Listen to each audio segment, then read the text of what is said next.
예, 오늘 부활하신 예수님 따라잡기 세 번째 시간입니다. 사실 오늘이 이제 하이라이트인데요. 오늘 말씀까지 이제 쭉 한번 훑어서 올라가 보도록 할게요. 부활하신 예수님을 따라잡는 그런 시간을 갖고 있었습니다. 예수님께서 십자가에 죽을 거다고 미리 예수님 제자들과 주변 사람들에게 경고하셨습니다.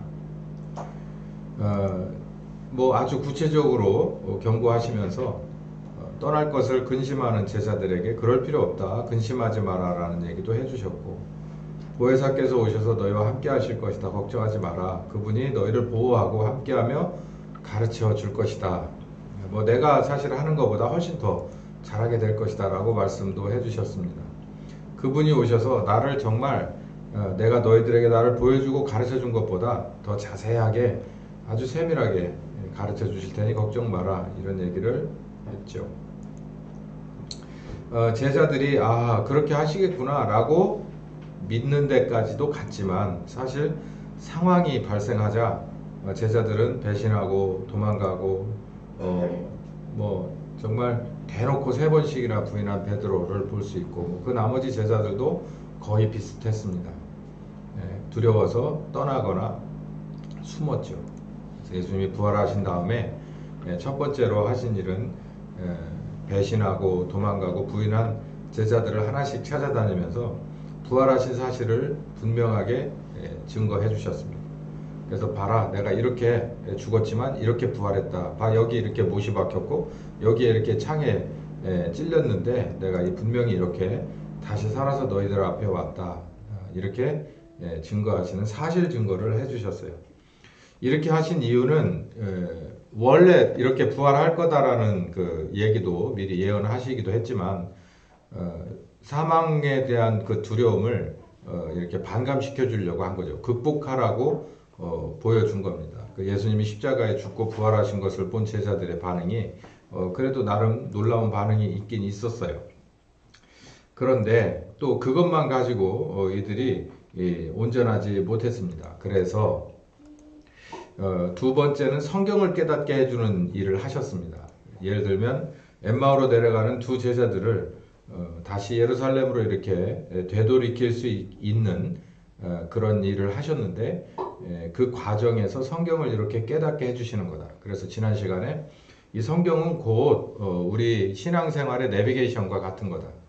영감은 나로 하여금 동서남북을 결정하게 하지만, 이 내가 결정한 동서남북이 하나님이 내게 주신 영감으로서 확실히 맞다라는 것을 어디서 확증하게 되냐면 성경을 보고 알 수 있다라는 거죠. 그래서 지도를 보고 내가 왠지 저쪽으로 가야 될 것 같은데 지도가 맞나? 그래서 지도를 봤더니 정말 저쪽이 맞구나, 이렇게 하는 것처럼 성경에서 뒷받침하게 된다라는 얘기를 제가 했죠. 그래서 뭐 이런 그림도 하나 그렸습니다. 영감이 와요. 그러니까 영적으로 교감을 하게 되는 거예요. 성령님도 영이시잖아요. 그 성령님이 거듭난 나의 영에 뭔가 터치해 주는 거예요. 야, 이건 이렇게 했으면 좋겠어. 저건 저렇게. 이건 기아 아니야. 이건 이런 거야. 저런 거야. 이렇게 깨닫게 해주고 결정해주고 또 추천해주고 이렇게 얘기해 주시는 것은 다 영감이에요. 예, 이거 영적으로 이렇게 감각하는 겁니다. 이게 그런가? 그래서 이렇게 되는 거죠. 근데 그게 어디에서 사실로서 이렇게 그려지느냐면 성경에서 그려진다는 얘기예요. 성경에 이런 말씀하고 이게 같은 맥이구나 라고 하는 게 있으면 거기에서 한 60% 정도 확신을 얻게 된다는 거죠. 이거 굉장히 중요한 얘기입니다. 그리고 이 삼각형이 여러분이 앞으로 이제 사실은 거듭난 사람은 다 이렇게 살아가야 돼요. 영감을 주시고 그게 성경에서 확증되고, 그리고 내 삶 속에 적용돼서 체험, 그리고 경험, 그리고 그 안에서 이기고 지고 이런 일들이 내 삶 속에서 이렇게 펼쳐지는 거죠. 요걸 말씀드렸어요. 그래서 이 성경을 깨닫게 해주신 이 작업은 굉장히 중요한 작업이다. 그냥 마냥 영감만 가지고 가면 이게 하나님께로부터 온 것도 있고 그 이외에 다른 곳에서 온 것도 있을 수 있어요. 그래서 뭐 이른바 영분별 한다고 하잖아요. 영분별은 뭘로 하는 거냐면 영분별은 영적인 감각을 가지고 하는 게 아니고 성경을 갖다 놓고 하는 거예요. 성경을 갖다 펴놓고 당신이 지금 받은 영적인 이 감각이 성경에 증거되고 있는지, 그렇게 쓰여진 적이 있는지, 또 그런 결과가 난 적이 있는지를 찾아보는 거죠. 그리고 이제 그 사람의 상황과 같이 맞춰보면 맞는 거예요. 이렇게 이 지도 어딘가에 그냥 아무 데도 모르는 곳에 툭 떨어졌을 때, 뭐 더군다나 밤이나 이럴 때 지도 한 장하고 나침반 갖다 놓으면 자기가 어디 있는지를 알게 되거든요. 그것처럼 영감은 어디서나 와요. 그냥 어디서나 하나님은 우리 영적인 것으로 뭐 LTE나 5G가 없어도 영감은 다 우리에게 들어오게 돼 있어요. 그런데 문제는 이게 진짜 내게 하나님이 주신 그리고 지시하시는 그 깨닫게 하시는 그거냐라는 것은 어디서 딱 드러나냐면 성경에서 드러나는 거예요. 그 성경이 이렇게 굉장히 중요한 거고 특히 침례교인들은 이 바이블 빌리버예요. 성경을 믿는 사람들이에요. 그 얘기는 무슨 얘기냐면 성경의 글자 한자를 뭐 믿고 안 믿고 이런 것을 떠나서 우리는 성경을 기준으로 삼는다라는 것입니다. 영적인 감각을 성경에서 기준으로 삼는다. 이 성경에서 말하지 않고 있는 것은 영적인 감각에 대해서 우리는 침묵한다는 얘기예요. 옳고 그름을 판단하길 유보한다는 얘기죠. 성경에 나오는 것만 가지고 얘기를 하게 된다. 그래서 성경이 굉장히 중요한 얘기를 제가 지난 시간에 다 했습니다. 왜 그렇게 중요한지, 성경을 아는 것이 왜 이렇게 중요한지. 자, 그래서 오늘은 이제 마지막 세 번째, 부활하신 후에 하신 일, 세 번째는 이제 사역자로 부르신다. 그러니까 일거리를 맡긴다는 얘기예요. 이거 이 일 좀 해줄 수 있어? 이렇게 일거리를 주고 이렇게 제안하시는 거죠. 이제 그 일을 하신다는 거예요. 첫 번째는 부활하신 몸을 보여주셔서 부활은 사실이다라는 것을 증명해서 사망의 권세에 짓눌려 있는 우리로 하여금 거기서 구원해 내시려고 그 일을 하셨고 부활하신 사실을 증거하셨고, 두 번에는 성경을 가르쳐 주셨어요. 왜냐하면 영적으로 이제 교감하게 될 우리들을 성경이라고 하는 지도를 보는 법을 가르쳐 주셔서 성경을 깨닫게 했다. 성경이라는 지도를 보는 법을 우리에게 주셔서 어디든지 이제 누가 아무 없이 호롤단신 어딘가에 툭 떨어졌어도, 사도행전을 가만히 보세요. 여러 그룹으로 움직이기도 했지만 대부분 혼자거든요. 뭐 빌립 같은 사람들, 뭐 이런 사람들 어딘가에 호롤단신 뚝 떨어졌어도 성령께서 이렇게 지시하시는 것을 그때그때 아주 재빨리 알아채고 그걸 확신을 가지고 좌우로 치우치지 않고 그냥 일직선으로 달려갈 수 있었거든요. 순종할 수 있었습니다. 그래서 그 사역을 완성할 수가 있었죠. 그것은 바로 성경을 알았기 때문이다. 그리고 나서 이제 마지막으로 사역자로 부르시는 작업을 해요. 이제 정식으로 제안을 하는 겁니다. 이제 여기가 제가 볼 때는 또 한 3분의 1 남았는데 이게 굉장히 중요한 거예요. 흔히 콜링이라고 부르죠. 이 콜링은 두 가지 콜링이 있어요. 하나는 아버지 이름의 침례를 주려고 정말 쥐뿔도 아무것도 모르고 지가 죄인인지도 모르는 그냥 완전히 밑바닥의 밑바닥일 때, 저 최하 밑바닥일 때 콜링도 있을 수 있어요. 부를 수도 있다. 그 부름은 예를 들어 베드로가 자기가 죄인인 줄도 모르고 어부짓만 하고 살다가 베드로와 첫 만남을 했을 때 부른 건 첫 번째 콜링이죠. 근데 이 콜링은, 이 부르심은 두 번째 부르심인데 그게 뭐냐면 이제는 파트너로 부르는 거예요. 같이 일을 해달라고 부르는 겁니다. 그래서 요한복음 21장 이 통째로 제가 여기 이렇게 다 이 발췌를 했는데 여기 굉장히 중요한 얘기예요. 이게 주로 이제 베드로에 관한 그 사역자로 부르시는 장면이거든요. 여기를 좀 자세히 읽어보면서 한번 이 본문 속으로 한번 들어가 봤으면 좋겠어요. 여러분 본문 속으로 들어가 봅시다 하면은 그 별로 감각이 없으시잖아요. 저는 왠지 요즘 들어서 성경을 이렇게 보면 본문 속으로 제가 들어가더라고요. 이렇게 쑥 들어가더라고요.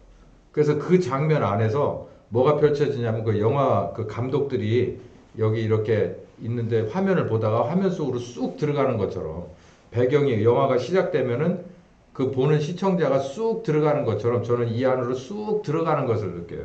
그 얘기는 제가 이 화면으로 들어간다는 얘기가 아니라 아마도 제가 그 자리에 정말 생생하게 그 디베라의 뭔가 비릿한 것도 느끼고 더 나가서 이 베드로와 여기 봅시다. 여기 보면 그 후에 예수께서 디베랴 바다에서 또 제자들과 자기를 나타내셨다. 이런 일이 있었다. 시몬 베드로와 디두모라 하는 도마. 뭐 베드로는 너무 유명하니까 디두모라 하는 도마. 이거 도마. 도마가 뭐였죠? 예수님을 부활하신 예수님을 못 보고 막 부해가 나가지고 막 뭐라고 했죠. 나는 진짜로 절대로 여기다가 손 넣어보고 여기다가 주먹을 넣어보기 전까지는 안 믿어. 막 그러고 그래요. 애들 삐치듯이 삐쳤어요. 그게 도마입니다. 여기 도마가 또 베드로하고 한 짝이 됐네요. 갈릴리 가나 사람 나다나엘. 나다나엘은 거듭나야 된다고 하니까 뭐라 그랬죠? 예수님, 우리가 엄마 뱃속에 들어갔다 나와요? 이런 질문을 했던 나다나엘입니다. 굉장히 순수한 사람이라고 예수님께 칭찬받았죠. 이 나다나엘과 세베대 아들 그리고 다른 제자들이 있었다. 여기 보니 뭐 대략 베드로, 그 다음에 도마, 뭐 갈릴리 사람 다 셋, 넷, 다섯, 여섯 명 그 이상쯤 있었던 것 같아요. 최소한 6명이 있어서 시몬 베드로가 이렇게 말합니다. 나는 물고기 잡으러 가려고 하는데 니네 어때? 이렇게 물어보니까 그럼 우리도 같이 갈게. 그러고서 같이 물고기 잡으러 가서 배를 한 대 전세를 냈는지 어쨌는지 하여간 배하고 그물을 가진 것을 가지고 나갔어요. 무슨 생각 갖고 나갔을까? 저는 확실히 압니다. 이 사람들. 이게 예수님이 부활하셔서 3번째로 제자들에게 나타났을 때 요 장면이라고 요 본문에 보면 나오거든요. 이 사람들의 마음이 굉장히 복잡했어요. 아주 저는 100% 공감합니다. 왜냐하면 자기들이, 특히 베드로는요. 오늘의 중심은 베드로니까. 베드로는 예수님을 끝까지 따라가겠다고 칼까지 뽑았어요. 목숨 걸고 칼까지 뽑은 거예요. 나는 범법자가 돼서 끝까지 도망하거나 아니면 거기에 아주 중형을 받아서 감옥에 갇혀서 정말 물고를 당할 수도 있다라고 하는 그런 각오를 하고 칼을 뽑은 사람인데, 거기서 일이 여의치가 않자 예수님을 또 곧바로 그 밤에 3번이나 부인하는 일을 했고, 그리고 또 예수님이 살아나셨다라고 하는 것을 또 분명히 보았어요. 그러니까 이 짧은 뭐 하루 이틀 사이에 어마어마한 일들이 막 자기 인생에 그냥 이렇게 높은 파도가 없는 것들이 막 이 쓰나미들이 막 이렇게 몰려가고 저렇게 몰려가고 막 휘몰아 도는 겁니다. 그래서 이 사람이 정리정돈이 안 되는 거예요. 예수님에 대한 예수님을 부인하고 배반했던 것에 대한 이 죄책감, 그리고 예수님의 이 부활하신 것에 대한 놀라움, 그리고 예수님이 이제는 그러면 나는 어떻게 해야 될까라고 하는 물음표. 내 인생은 앞으로 저 부활하신 예수님에 대해서 어떻게 내가 믿고 뭐 따라가야 될지 말아야 될지 고민스러운 거예요. 근데 결론은 뭐냐면 여기 3절에 보니까 시몬 베드로가 결론을 내렸어요. 뭐라고 결론 내렸냐면 난 그냥 물고기 잡으러 갈 거야. 저는 정말 다시 말씀드리지만 이 마음이 어떤 마음인 줄 알아요. 자기가 예수님을 목숨 바쳐서 섬겨봤어요. 예수님에 대해서 누구보다 잘 알아요. 그런데 예수님이 십자가에 죽는 장면에 나는 같이 갈 수가 없었어요. 내 목숨이 아깝거든. 용기를 내보긴 했지만 뭐 예수님이 만류하기도 했어요. 그런데 그 상황에선 따라갈 수 없는 거예요. 그게 어디서 나타나냐면 예수님을 3번씩이나 이 계집종 앞에서 부인을 해서 많은 사람들 앞에 공포를 하는 거죠. 난 예수님의 제자가 아니라고 이렇게 얘기하는 거예요. 그거는 자기 속에 예수님을 따라가기에는 그 뭔가 버릴 수 없는 것이 남아 있었다는 거죠. 근데 부활하셔서 오셨네. 그 말씀대로 이루어졌네. 놀랍죠? 어떻게 죽었다 살아. 그것보다 더 무서운 게 뭐냐면 이제 나를 따르라고 하면 나는 어떻게 할까를 고민하는 거예요. 이제 베드로야, 첫 번째 만났을 때 너 그물 던지고 내가 사람 낚는 어부가 될게. 나 좀 따라와라 라고 했을 때 그냥 팍 던지고 따라갔어요. 근데 만약에 다시 던지고 따라와라 그러면 내가 정말 던지고 따라갈 수 있을까? 나는 못했단 말이에요. 못 따라갔다고. 그러니까 베드로가 자기 스스로를 충분히 인정하고 그러면 나는 못 따라가. 부활하셨어도 예수님이 부활하셨어도 이제 다시 손을 내밀면 나는 못 따라가 이거예요. 분명히 배반할 거야. 부활하신 예수님이 와서 가는데 나 정말 자신 없거든. 못 따라가. 어느 정도까지는 가지만 그 이상은 못 따라가. 내가 아주 혹독하게 경험해서 다시 한번 온데도 나는 그 고비를 넘어갈 수 없어 라고. 근데 결국 베드로는 십자가에 죽었어요. 거꾸로 죽었습니다. 따라갔죠.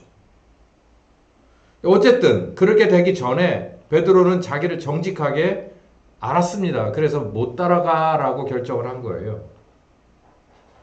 그러면 뭐예요? 원래 하던 짓이 그거니까 그냥 자기 저기로 하러 가야죠. 원래 생활 방식대로 가죠. 그러니까 어부로 간 거예요. 그랬더니 생각보다 그냥 이렇게 동료들이 따라 붙었어요.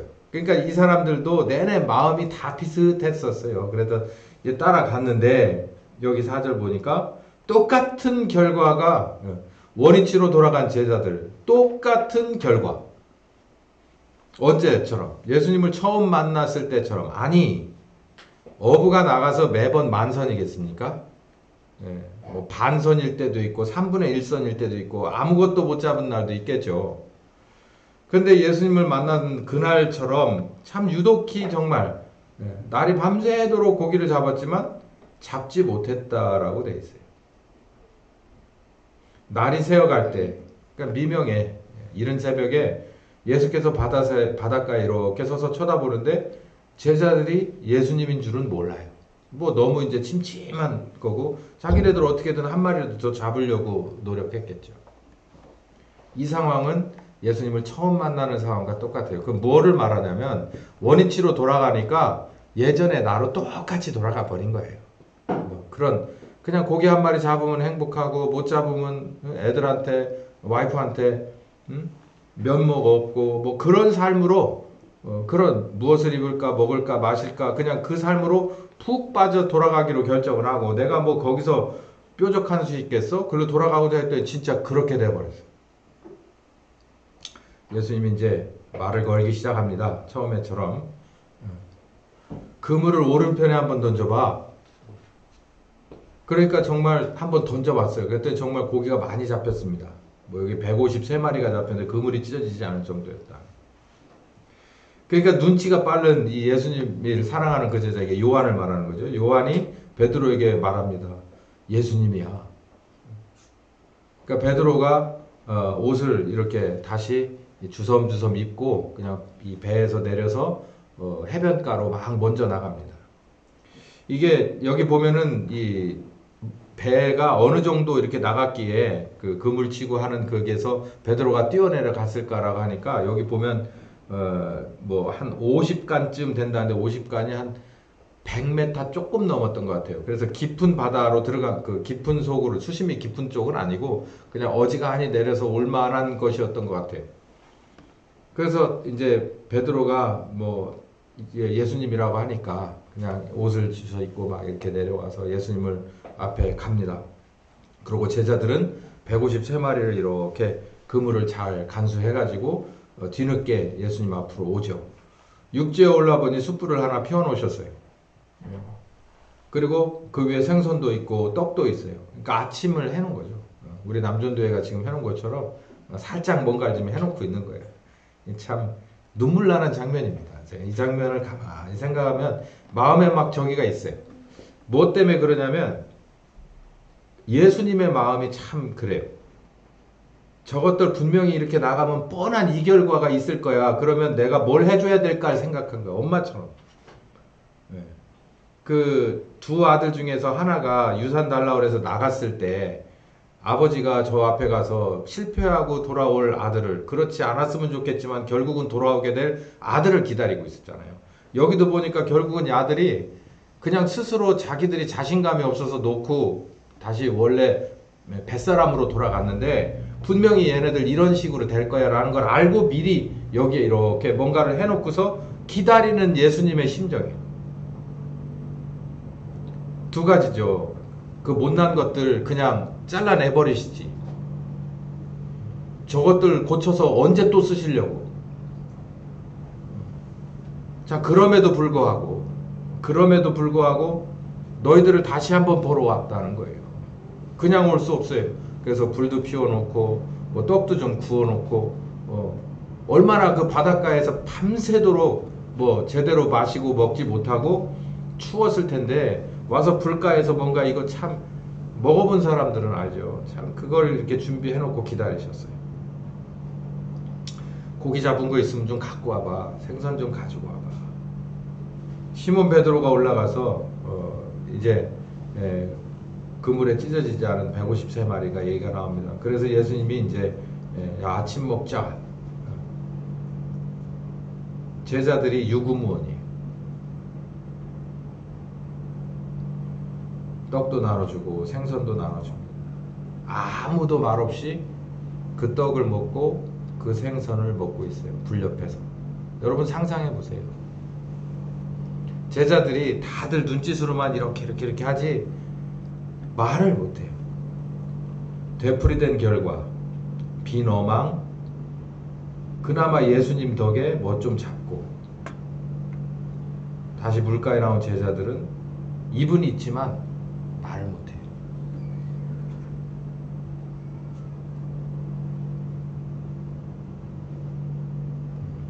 이 침묵이 뭘 가리킬까요?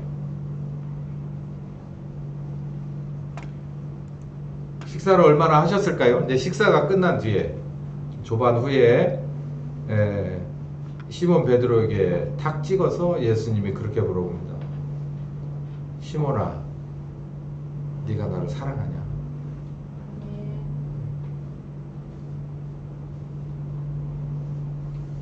여러분, 베드로가 처음에 내려갈 때 나는 예수님이 분명히 따라 붙으라고 할 걸 알고서 고민을 해본 거라고 그랬잖아요. 못한다고 생각한 거예요. 그래서 나는 자신이 없어. 그래서 나는 뱃사람으로 돌아가는 게 좋겠어. 그래서 내려간 거예요. 그런데 여지없이 아무것도 못 잡고, 그러니까 무슨 얘기냐면 예수님을 나는 못 따라가니까 그러면 내 스스로 예수님 나 좀 놔주십시오. 내가 떠나겠습니다. 라고 해도 예수님을 떠나서는 안 되는 거예요. 여러분 이거 굉장히 중요합니다. 싫든 좋든 우리 남전도에도 귀를 담아 잘 들어보세요. 여러분들이 여러 가지 이유로 이 교회에 들어왔어요. 한번 해보실래요? 여기서 한번 나가보실래? 여기서 나는 목사님이 얘기하는 이 사역자의 반열에서 예루살렘서 땅끝까지 못 따라가겠으니까 뭐 무슨 말씀 하시는지 잘 알겠지만 여기서 나는 그냥 중단했으면 좋겠어요 라고 해서 한번 나가보실래요? 여기 나갔던 사람 제자들이 6, 7명이 있었어요. 진심으로 미안하지만 예수님 저는 또 따라오라 하셔도 저는 또 배반할 겁니다. 가다 중단될 텐데 차라리 저는 이 상황에서 더 가지 않고 여기서 스톱하겠습니다 라는 거예요. 저는 이 마음을 압니다. 진짜 잘 알아요. 근데 여지없이 옛날 상황이 딱 발생되자 그 문제의 해법은 누구에게서 나왔냐면 예수님에게서 나왔어요. 얘들아 오른쪽에 던져봐. 오른쪽에 안 던져봤겠어요? 그리고 여러분 아까 100m밖에 안 됐다잖아요. 거기까지 나가서 고기를 던져가지고 고기를 잡는 게 그물로 잡았더니 아니 이 사람들은 뱃사람들이에요. 이쯤이면 어디 나오는지를 다 알합니다. 그래서 다 해봤어요. 안 되면 그러면 낮은 데 가서 해보자. 수심 얕은데 깊은데 밤새도록 다 해봤을 거라고. 이 손발 맞는 이 뱃사람들이 6, 7명이 배 타서 얼마나 해봤겠냐고. 밤새도록 별짓을 다 해봤겠지. 언제처럼? 예수님 만날 때처럼. 근데도 안 잡힌 거예요. 근데 예수님이 야 그러지 말고 오른쪽에 한번 던져봐. 그랬더니 두 말 없이 일단 던져보니 잡히네. 옛날 생각이 팍 난 거예요. 아 예수님을 떠나서가 안 되는 거예요. 그리고 나서 봤더니 고기 잡아가지고 나와서 봤더니 이미 다 차려놓고 기다리고 있는 거예요. 어디서 났는지 생선도 갖다 놨고 떡도 불도 피워놓으셔서 먹기만 하면 먹고 쉬게만 하게끔 만들어 놓고 기다리고 있는 거예요. 이건 뭐냐면 유구무원. 그리고 나서 아무 말을 못했다는 건 뭐냐면 뭐라고 할 말이 없어요. 잘못했어요. 미안합니다. 다시 해볼게요. 라고 하는 말을 못하는 거예요. 뭐라고 얘기할 게 없는 거예요. 나는 진짜 못한다고 나갔는데 나가보니 또 내가 할 수 있는 것도 없는 거예요. 여러분 옛날에 살던 방법은 여러분 아무것도 몰랐기 때문에 예수님을 몰랐기 때문에 내가 나가서 그냥 용감하게 닥치는 대로 살았을 뿐이지 이제 나가서 하나씩 이렇게 여러분에게 다가오는 삶의 무게들은 우리 주님 없이는 살아갈 수 없는 겁니다. 하루도 살아갈 수 없는 거예요. 하루도 우리가 코로 호흡할 수 없고요. 입으로 밥을 넘길 수도 없고 두 발로 걸어다니거나 눈으로 보고 머리로 판단하면서 사람 구실하면서 살 수 있는 건 하나님의 은혜고 우리 주님의 십자가 은혜다라는 거고 성령님이 함께 해주시는 거라는 것을 이제 나가서는 부인할 수 없는 거예요. 그게 피부에 와 닿는 거예요. 이미 너무 깊게 들어와 버렸어요. 그래서 한 말 못하고 있어요. 서로 눈빛만 교환하지 한 말 못해. 예수님도 한 말씀 안 하셔. 일단 먹어라. 일단 추운데 와서 몸 좀 녹이고 말려라. 그러고 얼마나 시간이 지났을까요? 근데 베드로야, 내가 너한테 하나 물어볼 게 있는데 네가 날 사랑하냐? 베드로가요. 정말 마음이 무너졌을 것 같아. 이 소리가 들을까봐 제일 무서웠을 것 같아. 이거 물어볼까봐. 베드로야, 너 진짜 나 사랑하냐?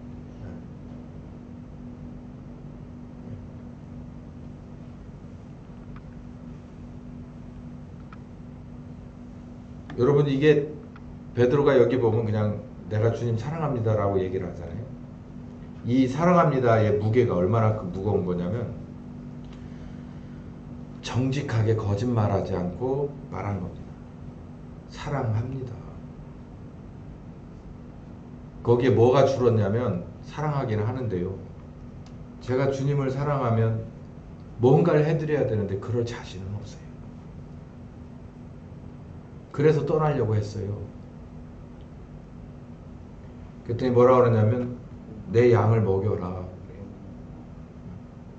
그 베드로가 이 얘기를 듣고 지금 나눈 대화에 들어가서 제가 옆에서 가만히 들어보니까 그래요.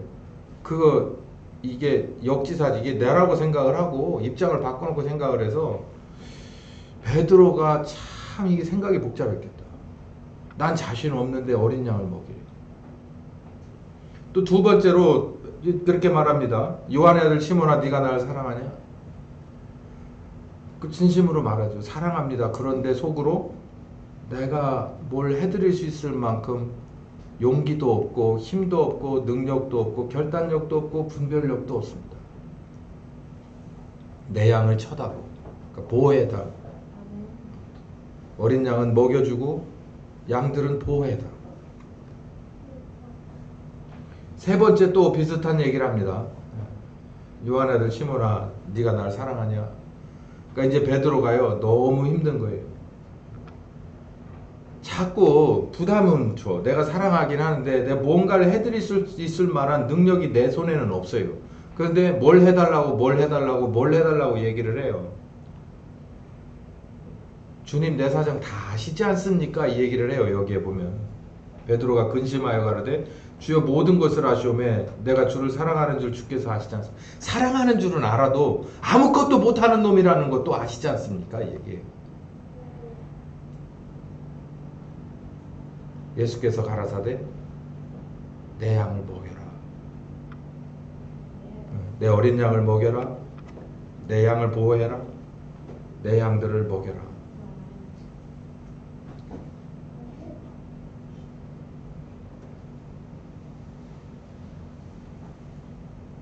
요한복음 14장 15절에 나를 사랑하는 자는 나의 계명을 지키라 라고 했어요.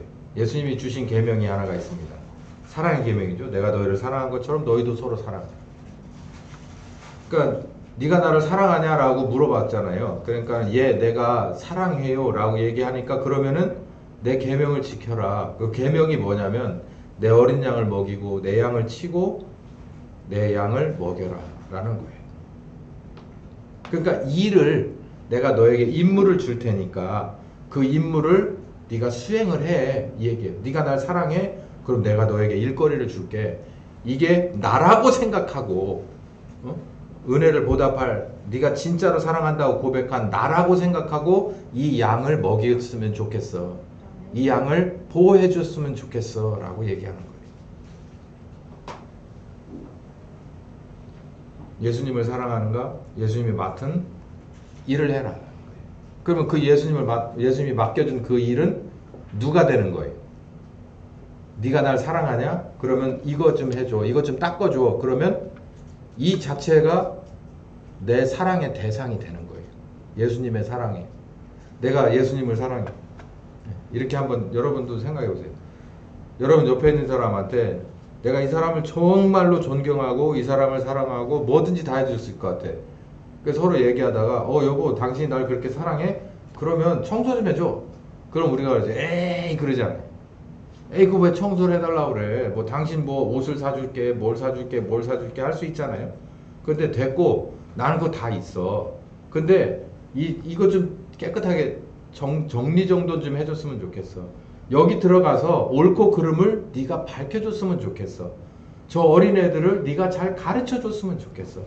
저기 들어가서 저 사람들을 위해서 너는 이런 일을 좀 해줬으면 좋겠어 라고 얘기할 때 우리들의 온도는 확 달라지거든요. 근데 달라지면 안 돼요. 물어봤잖아요. 네가 날 사랑해? 그러면 그 사랑하는 거 가지고 대신 이거 해주면 좋겠어 라고 하는 그 명령이 여기 나온 거예요. 그러니까 여러분에게 사역, 부활하신 예수님이 베드로에게 사역의 손을 내밀은 것은 사랑하는, 내가 주님을 사랑하는 것에 대한 그런 열매를 여기에다가 쏟아놓으라 라는 얘기죠. 그러니까 예수님을 사랑하는 거 뭘로 사랑을 해요? 뭘로? 헌금으로 사랑할 거예요? 뭘로 사랑할 거예요? 뭘로 사랑할 거예요? 뭘로 사랑할 거예요? 뭘로 드러내놓을 거예요? 그 예수님이 그러는 거예요. 알았어. 내가 네 마음은 받았으니까 진짜로 할 거 하고 싶은 마음과 열정이 있고 시간이 있고 돈이 있고 그럴 생각이 있다면 저기에 있는 저 어린 것들을, 어린 양들을, 저기에 있는 저것들을 먹여주고 보호해주고 네가 저들의 리더가 돼줬으면 좋겠어 라고 얘기를 하는 거예요. 베드로가 여기서 정말 어떻게 해야 될 줄을 몰랐지만 결론은 어떻게 됐냐면 이게 무슨 말인지를 알았어요. 베드로가 곧바로 알아들어가지고 얼마 안 있다가 40일 만에 예수님이 승천하시게 될 때 베드로는 결단을 한 겁니다. 예루살렘을 떠나지 마라. 성령께서 약속하신 거 금방 오실 테니까 너 여기서 기다려. 그러니까 베드로가 분연히 일어나게 된 거예요. 여러분, 우리 여기서 다시 기도하면서 기다립시다. 거기서 베드로가 일어나지 않았으면 어떻게 됐을까요? 아마도 정말 어려웠을 겁니다. 그러니까 예수님이 베드로한테 맡긴 거예요. 저 어린 양을, 저 양들을 보호하고 먹이고 저들의 리더가 되더라고요. 그러니까 베드로가 여기서 자기의 불순종의 과거, 부족한 과거들을 다 딛고 예수님의 이 부름에 자기를 예스 하고 응답합니다. 그렇게 하겠습니다. 예수님을 사랑하십니까? 그러면 예수님이 맡긴 일을 하는 거예요. 그 대상이 예수님이 되는 겁니다. 여기 요한복음 20장에 이런 말씀이 있습니다. 예수께서 나를 보내신 것 같이, 아버지께서 나를 보내신 것 같이 나도 너희들을 보낸다. 제자들에게 이런 말씀을 하셨거든요. 일거리를 주는 거죠. 자, 28장 16절에는 너희는 가서 보낸다고 그랬잖아요. 요한복음에는. 여긴 또 뭐라고 말하냐면 너희는 가서 보내는 거예요. 모든 족속에게로 가서 이 말이죠. 그들을 제자를 삼고 아버지와 아들과 성령의 이름으로 침례를 주고 가르쳐주고 모범을 보여주고 그리고 아버지와 아들과 성령님을 드러내고 그들에게 필요한 침례를 주고 내가 너에게 분부한 모든 것을 가르쳐시키게 해라. 가르치고 모범을 보여라. 내가 너희를 보낼게. 그러니까 일거리를 주어서 할 일 하라고 일할 곳으로 너희들을 파송할 거야. 보낼 거야. 파견할 거야. 이 말이죠. 여기 보니까 모든 족속으로 보내는 거예요. 그냥 어디로 보내는 게 아니라 그냥 전체로 다 보내는 거예요. 그래서 제자를 삼고 침례도 주고 가르치고 모범을 보여주고 하는 일을 너희들이 해라.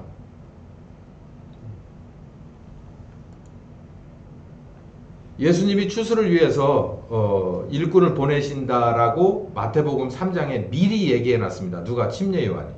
마태복음 3장 11절에서 12절까지 보면은 침례 요한에 대한 인기가 막 떠올랐을 때 침례 요한이 그렇게 얘기합니다. 주변에 많은 사람이 수군거려요. 저게 오신다고 하는 그리스도가 맞을까? 저 정도면 그리스도가면 아니겠어? 이렇게 얘기를 했을 때 침례 요한이 그 사람들을 눈치채고 뭐라고 말하냐면 나는 너희들에게 회개하게 하기 위해서 물로 침례를 주는 사람일 뿐이야 라고 얘기해요.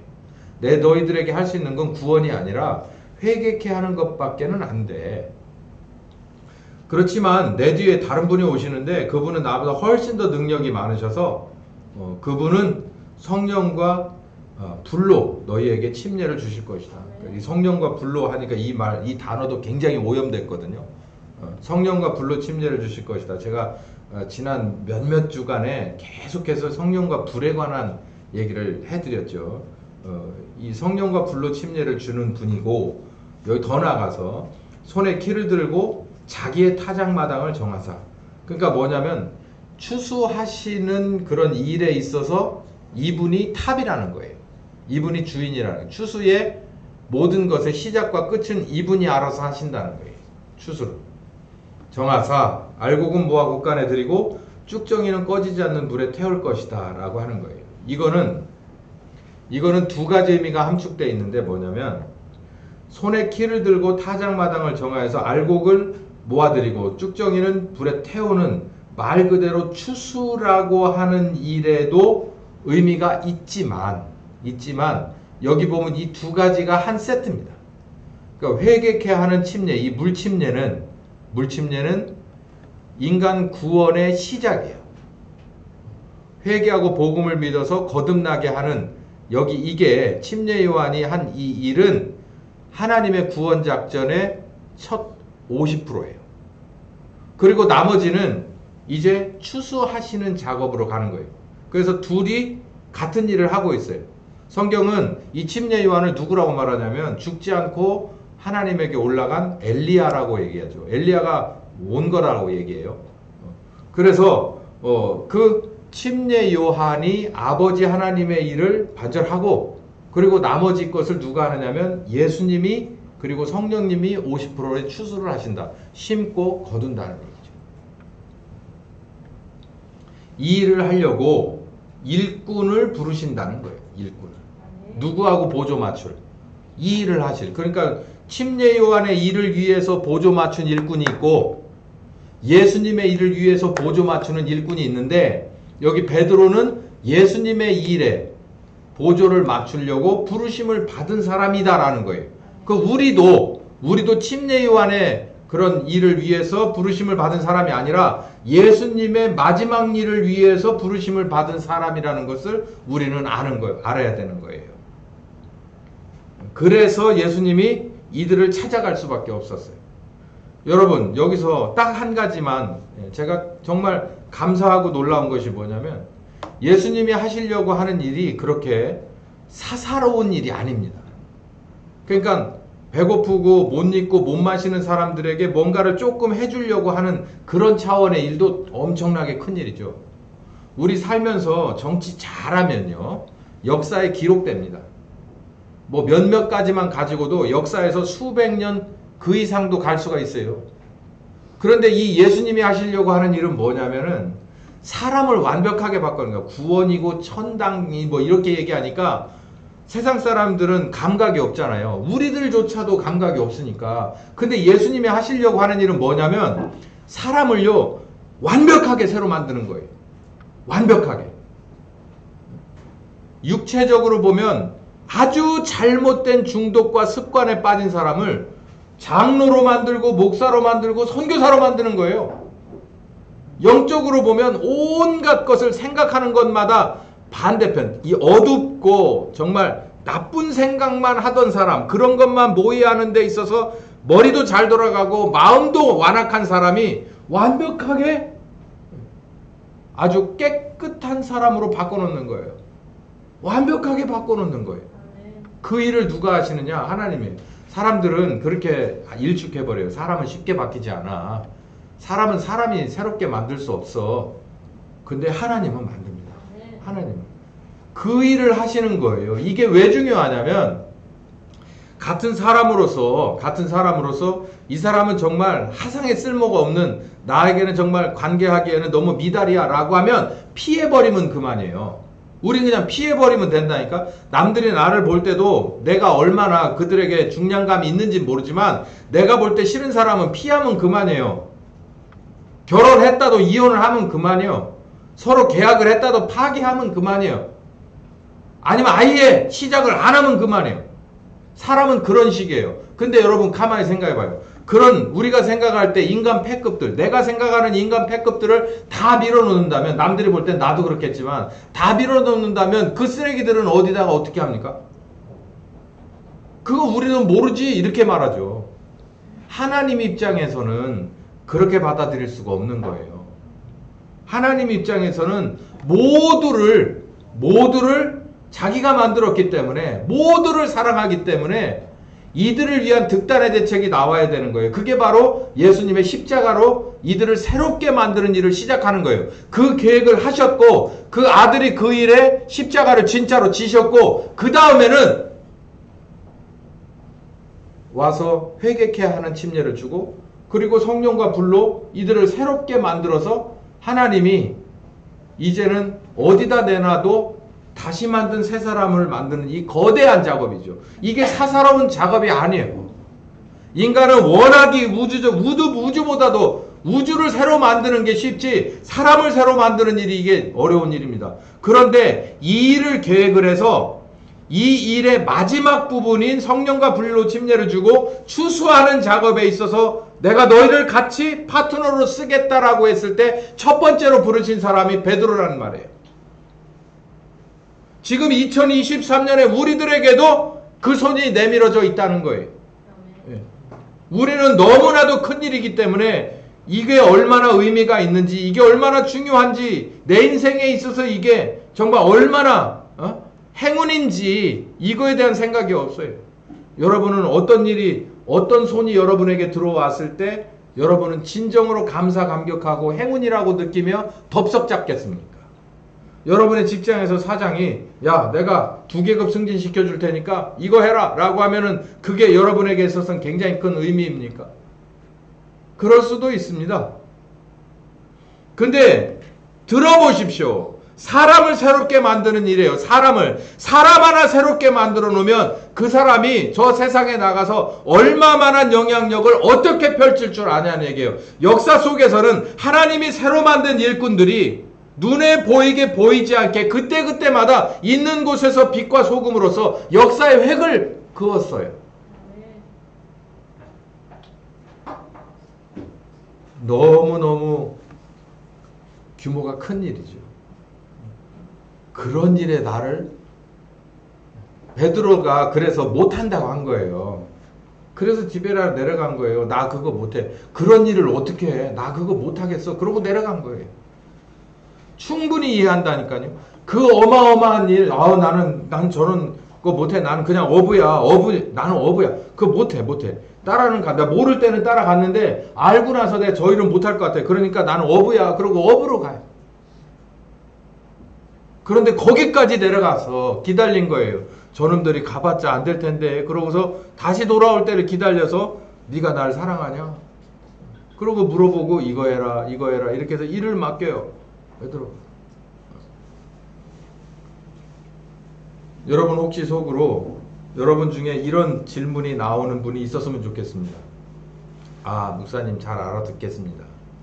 그런데 베드로가 여기서 자신 없다고 디베라로 내려가서 다시 한번 실패했는데 예수님이 이 일을 맡겨주셔서 그냥 그 일을 덥석 받아 물고 초대교회에 그런 일을 리더의 일을 했을까요? 못했죠.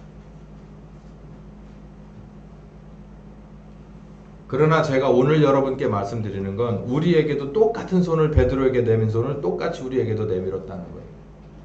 오늘 제가 오후에 이런 설교를 좀 할 겁니다. 들을 수 있는 분은 직접 듣고 가시면 좋을 것 같아요. 그렇지 않으면 동영상을 꼭 보시기 바랍니다. 제가 2023년에 바라본 대한민국의 교계에 관해서 하나님이 어떻게 보고 계신지, 또 우리를 만약에 쓰신다면 어떤 일에 쓰실 건지에 대해서 제가 얘기를 좀 할 거예요. 뭐 길게 설명을 할 필요 없고요. 늘 해오던 얘기인데 정리정돈을 좀 해서 그 얘기를 해드릴 거예요.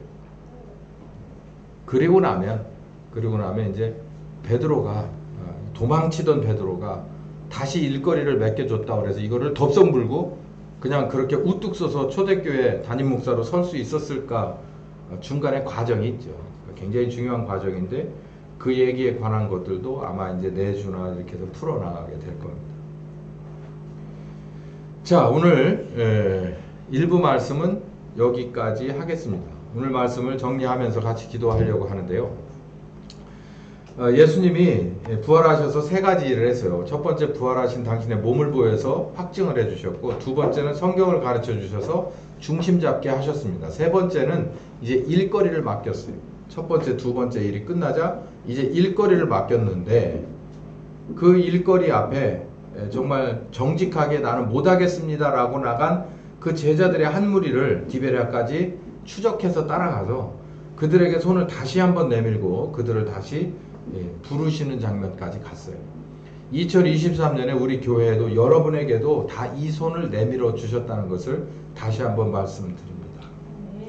자, 오늘 이렇게 기도하겠는데요. 우리 아픈 분들이 좀 있습니다. 먼저 이제 수술을 다시 받으셔야 하는 우리 나영각 집사님의 어머니를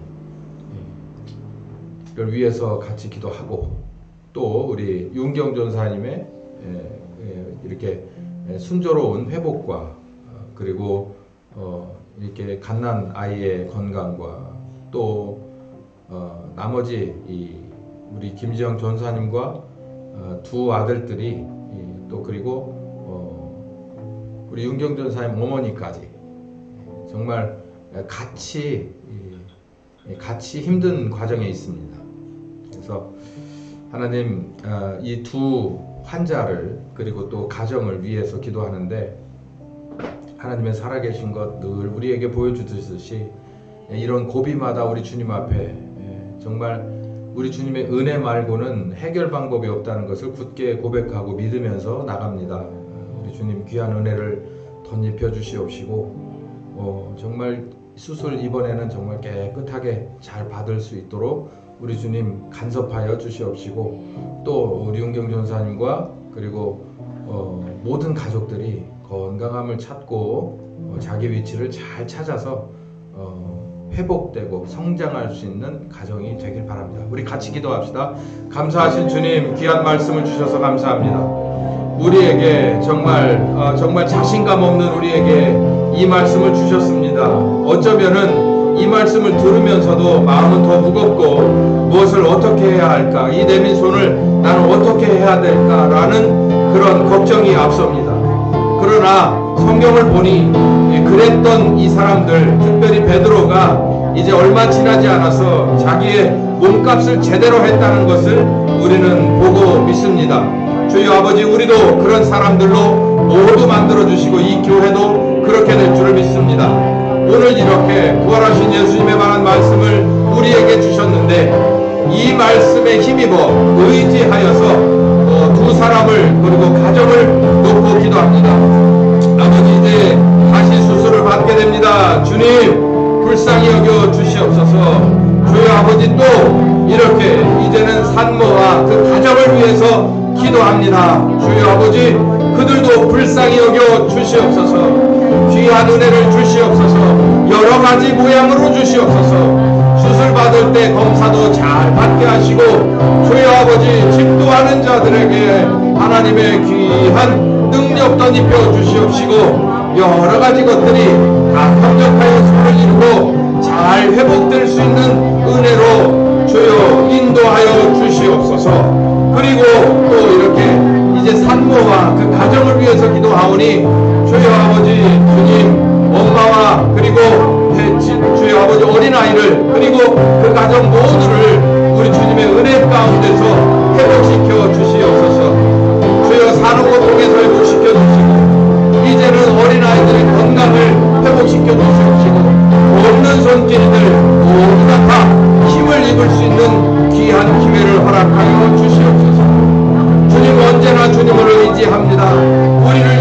십자가를 지셔서 그 고통을 다 감내하시고 다시 부활하셔서 이제 우리들의 작은 것 하나까지도 간섭하시고 함께 하시기를 원하셔서 주여 아버지, 우리들의 이런 일이 있을 때마다 기도로 주님 앞에 나갑니다. 주님만이 나의 힘이고 주님만이 나의 구원이십니다. 주여 아버지, 그 어떤 자가 우리를 도울 수가 있겠습니까? 주여 우리는 주님만이 그 주님만이 나를 위해 십자가 지신 그 주님만이 주여 나의 힘과 능력이고 구원이라고 주님 앞에 고백하오니 우리와 함께하여 주시옵소서. 주여 환자들과 함께하여 주시옵소서. 이 교회와 함께하여 주시옵소서. 주님 함께하여 주시옵소서. 지금은 우리 주 예수 그리스도의 은혜와 아버지 하나님 극진하신 사랑하심과 성령님의 교통하시는 역사가 이제는 예수님께서 사역의 일꾼으로 부르시는 손이 내 앞에 와 있다는 것을 공감하고 이걸 어떻게 해야 될까 기도하며 그러나 믿음으로 따라가기로 작정하는 한 10년과 가정과 교회 그리고 특별히 기도한 두 가정을 위해서 함께 하시기를 예수님의 이름으로 축원하옵나이다. 아멘.